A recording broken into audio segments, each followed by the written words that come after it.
మహాదేవునికి మహిమ కలుగును గాక. హల్లెలూయా. ఏం చేస్తున్నారు? ఉదయమే కళ్ళు నిలుపుకుంటూ లేస్తున్నారా? కృపా వాగ్దానం వినాలి, టైం అయిపోయింది, ప్రభువానికి స్తోత్రం అంటాను. మంచిది మంచిది మంచిది. మీ జీవితంలో మంచి జరగటానికి, దేవుడు మిమ్మల్ని మంచి వారిగా చేయటానికి, మీ కుటుంబాల్లో దేవుని మహిమ దిగి రావటానికి ప్రభు మీతో మాట్లాడుతున్నాడు. ఒక చక్కని మాట, ఒక శ్రేష్టమైన మాట, ఒక దీవెనకరమైన మాట. ఏమని అంటే 16వ వచనములో 11:20 చెప్తున్నాడు, అది చక్కని ఫలములు గల పచ్చని ఒలీవ చెట్టని యెహోవా నీకు పేరు పెట్టెను. అబ్బా అబ్బా అబ్బా, ఏం పేరు?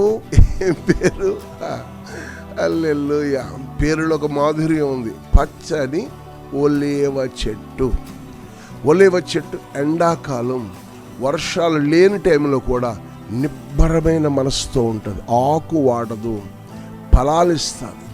ప్రియమైన వారు, దేవుడు నిన్ను పేరు పెట్టి పిలిస్తే పిల్లరా, నీ పేరు ఖ్యాతి ప్రఖ్యాతి ఉన్నత స్థితిలో దేవుడు నేను కూర్చొని పెడతాడు. నా జనులు అని ప్రభు చెప్పాడు. అంచేత దేవుడు పేరు పెట్టి పిలిస్తే పిల్లరా, నీ పేరు సార్థకము చేయబడుతుంది. నీ నామమును దేవుడు ఉద్ధరిస్తాడు. నేను ఎలాంటి పేరు పెట్టాడు? ఒలీవ చెట్టు. ఒలీవ ఫలాలు దేవుడికి ఇష్టం. ఒలీవ నూనె అభిషేకానికి సూచన. పిల్లలు, నువ్వెవరు అంటే ఒలీవ చెట్టు అంటే ఫలాలిస్తున్నావు. ఆత్మ ఫలం, ఆత్మీయ జీవితంలో ఫలిస్తావు అనే విషయంలో. అదే 52వ కీర్తన 8వ వచనంలో, నేనైతే నా దేవుని మందిరంలో పచ్చని ఒలీవ చెట్టు వలె ఉన్నాను. బా, ఎంత ధైర్యంగా చెప్తున్నాడు కీర్తనకారుడు. 1వ అధ్యాయం 3వ వచనంలో చెప్తున్నాడు, పిల్లల ఆకు వాడక తన కాలం ముందు ఫలమిచ్చే చెట్టు వలెను. ఎవరంటే చెప్పండి? నేనే. నా ప్రభు మాట వింటా ఉన్నాను, నా ప్రభు తోవలో నడుస్తున్నాను, నా ప్రభు నేను స్తుతిస్తున్నాను. కాబట్టి దేవుడు నిన్ను తాడి చెట్లాగా ఉన్నావు, ఈ చెట్లాగా ఉన్నావు అంటలేదంటే నిన్ను ఏమన్నాడు? మన పెద్దలు, మనం పిల్లలు మాట్లాడకపోతే ఒక చెట్టు అంత అవే జ్ఞానం లేదా అంటారు.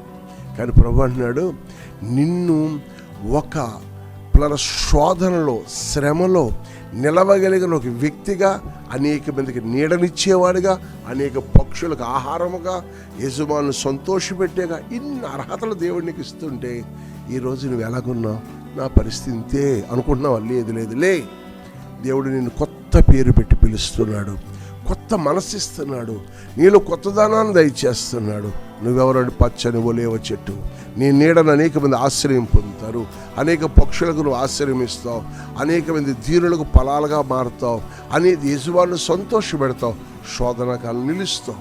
ఇట్టి కృప నేను కలిగి ఉండాలి అంటే 92వ కీర్తన 15వ వచనం, 52వ కీర్తన 8వ వచనం, కీర్తన 1వ అధ్యాయం 1వ వచనం మీరు చూసినట్లయితే ఎవరు వీరందరూ అంటే ముసలతనం సారము కలిగి ఇంకా పచ్చగా ఉండి దేవుని మందిరంలో ఆనందించేవారు. అట్టి ఆనందం, సంతోషం, దేవుని కృప, దేవుని దీవెన, దేవుని ఆశీర్వాదం నీకు తోడుగా రావాలని, నేను పచ్చని ఒలీవ చెట్టుగా ఉండాలి అనుకుంటే 2 చేతులు జోడించి నీ కొరకు ప్రార్థిస్తాను. మహాపరిశుద్ధుడా, ఇదిగో నీ బిడ్డలు నీ సన్నిధిలో మోకరించారు. వారు అనేక మందికి ఆశ్రయం కలిగించే చెట్టుగా, ఫలాలిచ్చే చెట్టుగా, ప్రయోజకులుగా, పక్షులుగా నీడనిచ్చేగా, పక్షులకు ఆహారముగా ఉండేవారుగా, అనేక మందిని ఆదరించే చెట్టుగా ఉండుటకు నీ కృప దయచేయమని యేసు నామమున అడిగి వేడుకుంటున్నాం పరమ తండ్రి. ఆమేన్.